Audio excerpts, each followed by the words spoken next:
এই খুশি, তোরা কি করছিস রে? এই তো মা, আমি খেলা করছি। ও, ওটা কে দাদা? দাদা ওভাবে দাঁড়িয়ে আছে কেন রাগ করে? দাদা আমার কাছে তো একটা বেলুন আছে, দাদা তো বেলুন নেই, তাই দাদা মন খারাপ করে দাঁড়িয়ে আছে। একটাই তো বেলুন। কি হয়েছে দাদা? আমার বেলুনটা। কেন তোমার বেলুন নেই? না, এ বনু, তুই দাদাকে বেলুন দিসনি? আমি তো আমার কাছে একটাই বেলুন আর নেই। ঠিক আছে, তাহলে আমি কিন্তু দাদাকে বেলুন দেব।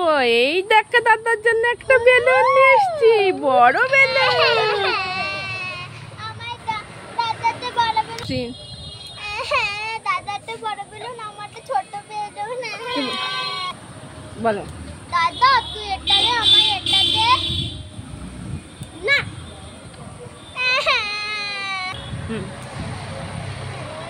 আমি কেন দেবো?